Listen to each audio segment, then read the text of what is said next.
Students, तो welcome to next lecture of electrostatics. आज भी हम लोग क्लास 11 का इलेक्ट्रोस्टैटिक्स से डिस्कस कर रहे हैं। अभी तक हम लोगों ने क्लास 12 का इलेक्ट्रोस्टैटिक्स नहीं शुरू किया। तो आज का हमारा टॉपिक है इलेक्ट्रिक फ्लक्स। अब तक हम लोग इलेक्ट्रिक लाइंस ऑफ फोर्सेस ये कंसेप्ट पढ़ चुके हैं। अब इसी के ऊपर बेस एक नया कंसेप्ट आता है इलेक्ट्रिक फ्लक्स का। फ्लक्स हमको अगेन इलेक्ट्रिक इंटेंसिटी का ही आइडिया देता है। इलेक्ट्रिक फील्ड की जो इंटेंसिटी है, मतलब वेक्टर ई, इसका आइडिया देने वाला concept is electric flux. Flux is something which is related with flow से रिलेटेड जो चीज होती है ना, that is flux. Okay, electric flux यानी क्या होता है, इसकी डेफिनेशन क्या है? It is the number of electric lines of forces passing through a given area. यानी गिवन एरिया से कितनी इलेक्ट्रिक लाइंस ऑफ फोर्सेस पास हो रही है, इमेजिन कर रहे हो, है ना? किसी भी एरिया से कितनी लाइंस पास हो रही है, एखाद्या एरियातून किती लाइंस इलेक्ट्रिक लाइंस पास होते, त्याला आपण इलेक्ट्रिक फ्लक्स म्हणतो।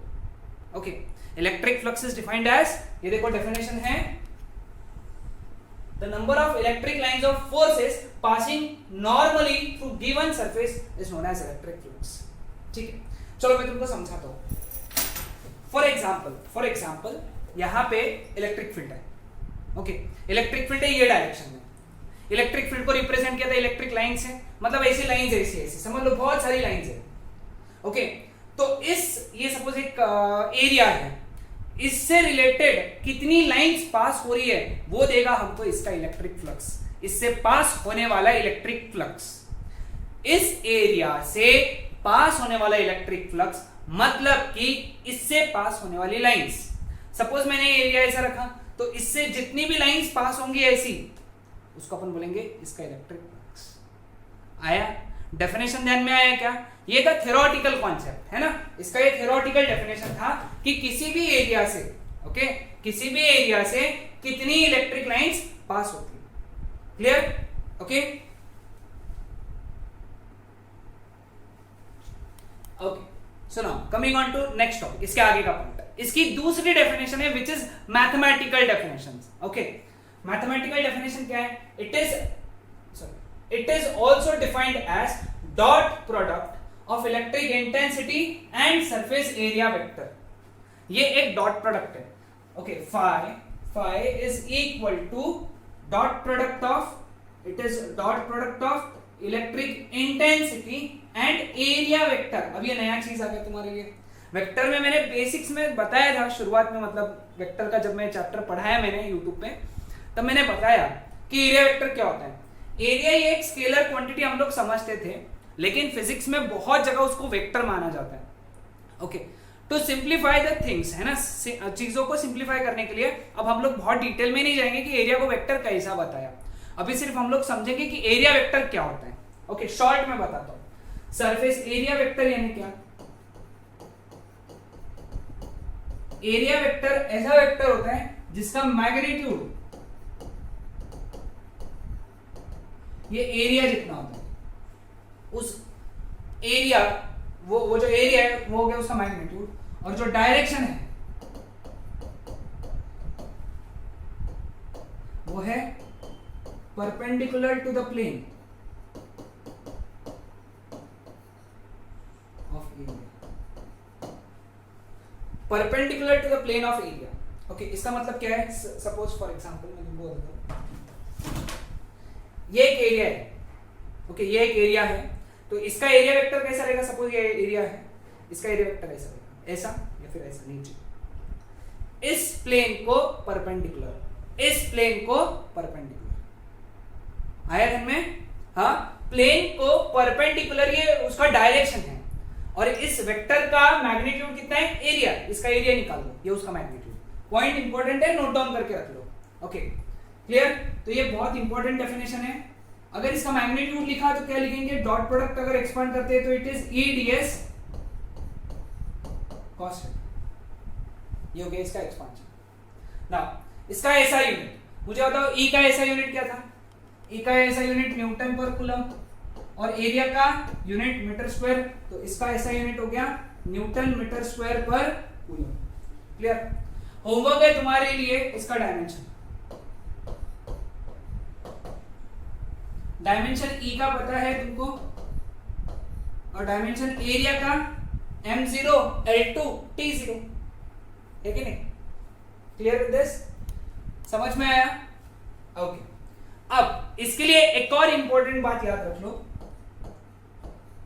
जो फ्लक्स एंटर करेगा उसको तुम पॉजिटिव लोगे, जो भी लाइंस एंटर करेगी एरिया के अंदर उसको तुम पॉजिटिव करोगे, that is known as positive flux.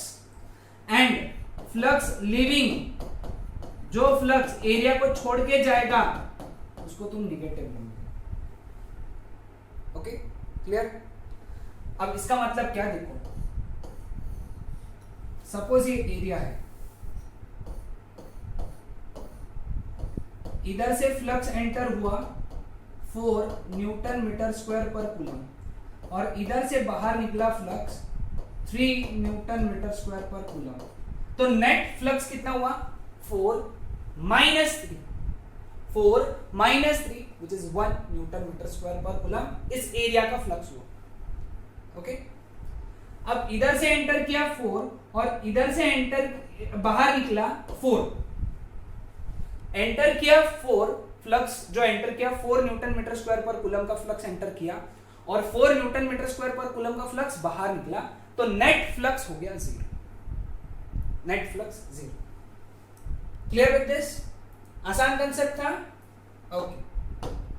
Now maximum flux and minimum flux.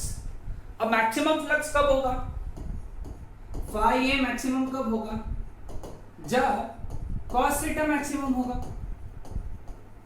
और कॉस थीटा मैक्सिमम कब होगा? जब कॉस थीटा 1 होगा, यानी 1 होगा, यानी जब थीटा कितना होगा? 0 डिग्री। थीटा कितना होगा? 0, यानी E, vector E is parallel to vector ds। अगर ऐसा है तो इसका मतलब फ्लक्स मैक्सिमम, ठीक है? यानी ये कैसा हो गया? ये सिचुएशन ऐसा हो गया, ये लाइंस ऐसी है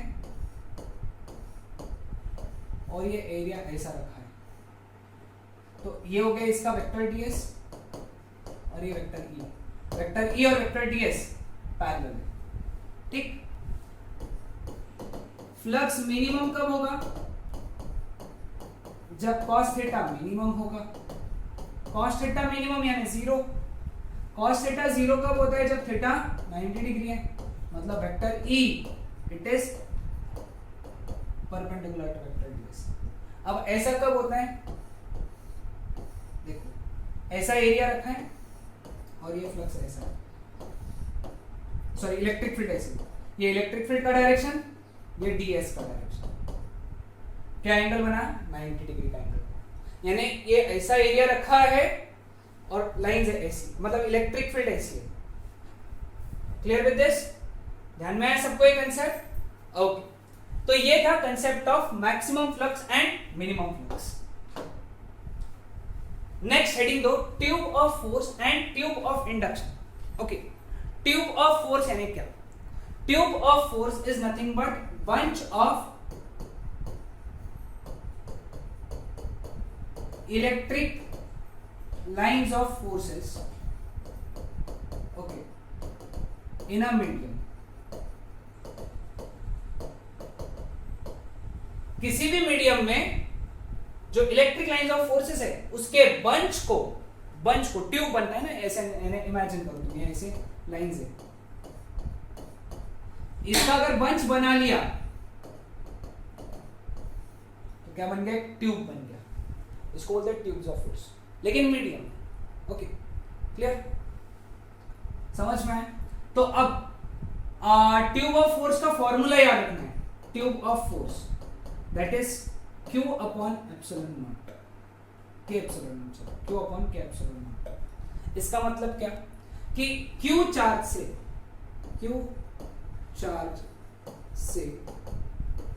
Q upon K epsilon not tubes of forces निकलते हैं।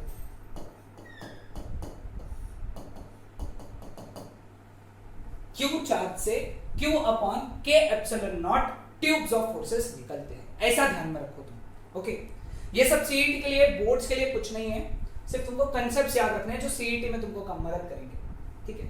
अब इसके अंदर याद क्या रखना है? इसके अंदर पहली चीज tube of force depends on charge. Tubes of force depends on charge, वो चार्ज पे डिपेंड करता है। दूसरी इंपॉर्टेंट बात, tubes of force depends on medium.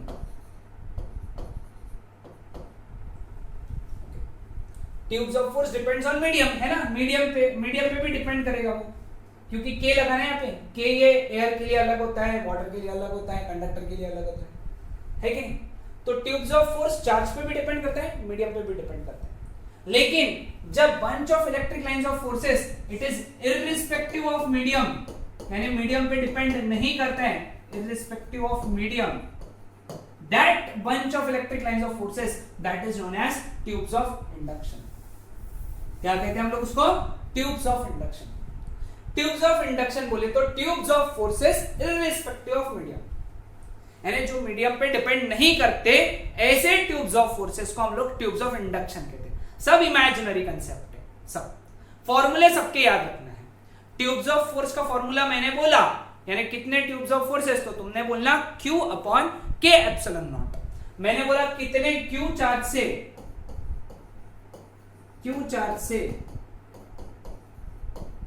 कितने ट्यूब्स ऑफ इंडक्शन, तो फॉर्मूला आएगा ट्यूब्स ऑफ इंडक्शन का Q।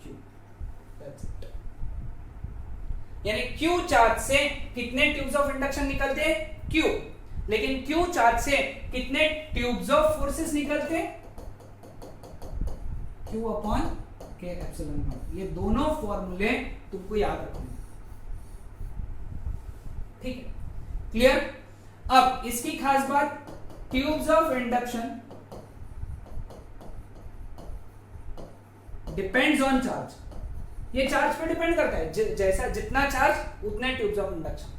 लेकिन tubes of induction it is independent of medium, ये बहुत इंपॉर्टेंट, ये मीडियम पे डिपेंड नहीं करता है। कौन? ट्यूब्स ऑफ इंडक्शन चार्ज पे डिपेंड करता है, लेकिन ट्यूब्स ऑफ फोर्सेस मीडियम पे भी डिपेंड करता है, चार्ज पे भी डिपेंड करता है। याद रहेगा सबको?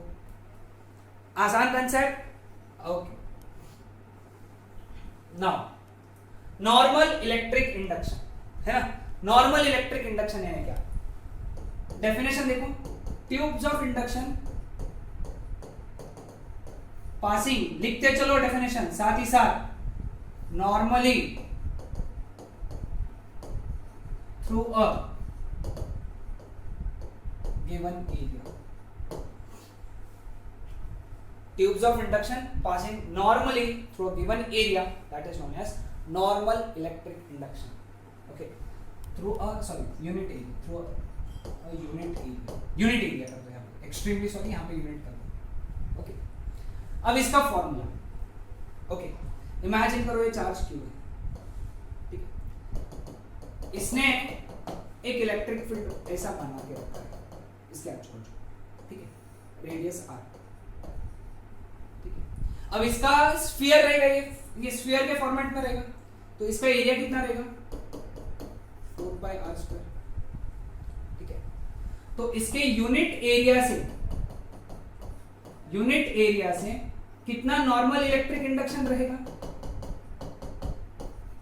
Q अपॉन 4πr², है ना। कैसे वापस बताता, ओके।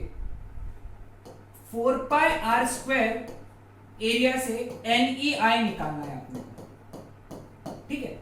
अब कितने ट्यूब्स ऑफ इंडक्शन निकल रहे? Q ट्यूब्स ऑफ इंडक्शन निकल रहे। कितने ट्यूब्स ऑफ इंडक्शन निकल रहे इससे? Q, क्योंकि चार्ज कितना है? Q Q चार्ज से Q ट्यूब्स ऑफ इंडक्शन निकलेंगे पूरे एरिया से, यूनिट एरिया, ये पूरे एरिया से निकल रहे हैं, तो यूनिट एरिया से कितने ट्यूब्स ऑफ इंडक्शन निकलेंगे? Q upon 4πr²। This is tubes of induction through unit area. लेकिन इसी को हम लोग क्या बोलते हैं? NEI, ठीक है, NEI बोलते हैं, ठीक है। समझ में आई ये चीज? अब देखो एक और चीज, E का फॉर्मूला कितना है बेटा यहाँ पे इलेक्ट्रिक इंटेंसिटी का फॉर्मूला बताओ। इलेक्ट्रिक इंटेंसिटी का formula 1/4 pi k epsilon naught q by r square. 1/4 pi k epsilon naught q by r square. ठीक है, समझ में है? अब इसको मैं लिखने का तरीका चेंज करता हूं। देखो E is equal to 1/4 pi r square, sorry q/4 pi r square into 1/k epsilon naught. ऐसा लिख सकता मैं इसको, इस इक्वेशन को देखो ऐसा लिखा। इसको हम लोग NEI बोलते हैं, k एप्सिलॉन नॉट इधर आ गया तो NEI का नया फॉर्मूला बन गया k epsilon not E। k epsilon not E। Clear? समझा सबको? ध्यान में आया? तो ये फॉर्मूला सबको याद रखना, NEI का फॉर्मूला। क्लियर? कोई डाउट है किसी को यहां तक NEI के फॉर्मूले तक? आसान था ना कंसेप्ट NEI का? हाँ, ओके। अब अगर मैं यूनिट एरिया के tubes of induction unit area के लिए निकाल रहा हूं तो उसको हम लोग बोलते हैं नॉर्मल इलेक्ट्रिक इंडक्शन, है ना? देखो मैं हिंदी में लिख के देता हूं। अगर tubes of induction unit area के लिए निकाला, यूनिट एरिया के लिए निकाला तो उसे कहते नॉर्मल इलेक्ट्रिक इंडक्शन। ओके, लेकिन अगर ट्यूब्स ऑफ इंडक्शन पूरे मतलब गिवन एरिया के लिए निकाला तो उसे कहते टोटल नॉर्मल इलेक्ट्रिक इंडक्शन। क्या कहते हैं? Total normal electric induction. यहां पे टी कर देना सर, मिस्टेक हो गया यहां पे। TNEI यानी NEI यूनिट एरिया के लिए होता है, TNEI पूरे एरिया के लिए होता है। पूरे एरिया के लिए जो टोटल ट्यूब्स ऑफ इंडक्शन है उसको हम लोग TNEI कहते हैं। फिर फॉर्मूले में क्या फर्क आएगा? कुछ नहीं, वेरी सिंपल। NEI का फॉर्मूला क्या था? फॉर्मूले बहुत अच्छे से याद रखना पड़ता बेटा। यहां TNEI का फॉर्मूला क्या रहेगा? फिर पूरे एरिया के लिए मतलब इंटीग्रेशन के एप्सिलॉन E ds और एक साथ में cos थीटा भी लगता है। क्या लगता है यहाँ पे? cos theta. cos थीटा क्या है? थीटा क्या है? Theta is angle between vector E and vector ds। Vector E और वेक्टर ds के बीच के एंगल को हम लोग थीटा कहते हैं। ये दो फॉर्मूलेज बहुत अच्छे से याद रखिए, बहुत मदद करेंगे। ठीक है, इंटीग्रेशन लगाना पड़ता है क्योंकि पूरे एरिया के लिए निकालना है ना। पूरे एरिया के लिए निकालने के लिए हम लोग क्या लगाते हैं? इंटीग्रेशन लगाते हैं। ओके, तो इंटीग्रेशन के epsilon E ds cos theta, पूरे एरिया इसलिए ds आया और इंटीग्रेशन आया, और थीटा इसलिए आया कि अगर इनके बीच में कुछ एंगल अगर है तो, है ना। और अगर समझ लो दोनों पैरेलल है, E और ds पैरेलल है, vector E parallel to vector ds, तो थीटा 0 डिग्री ले लेंगे। Vector E perpendicular to ds, तो थीटा 90 डिग्री ले लेंगे। बहुत आसान, एकदम आसान है ना? ओके, तो ये नोट डाउन कर लो। क्लियर? तो इन शॉर्ट अभी तक हम लोग क्या पढ़े बता देता हूं। सपोज ये एरिया ds है, ठीक है, तो इसका एरिया वेक्टर कैसा रहेगा? ये ऐसा रहेगा। ठीक है, और ये हो गया इस सपोज इलेक्ट्रिक फील्ड का direction making an angle theta. तो इस एरिया से पास होने वाला फ्लक्स कितना? EDS। इस एरिया से पास होने वाला फ्लक्स EDS cos थीटा। ठीक है, ध्यान में है सबको? तो ये अभी तक हम लोगों ने पढ़ा tubes of induction sorry tubes of force Q upon K epsilon not, tubes of induction Q NEI K epsilon E TNEI integration K epsilon E ds। ये सब फॉर्मूलेज अभी तक हम लोग पढ़ चुके हैं, ठीक है, क्योंकि अब हम लोग लेक्चर के सेकेंड पार्ट की तरफ आ रहे हैं। Second part, okay, second part क्या है? Gauss theorem. गॉस थ्योरम के सिर्फ स्टेटमेंट्स बताऊंगा, हमको डेरिवेशन नहीं जाना है इसका, डेरिवेशन सिलेबस से निकाल चुके। क्लास 12 में पिछले साल तक डेरिवेशन था, अब इस साल नहीं है, ओके, पिछले सिलेबस में, पिछले साल नहीं, पिछले सिलेबस में गॉस थ्योरम के दो स्टेटमेंट, ओके, गॉस थ्योरम के दो स्टेटमेंट।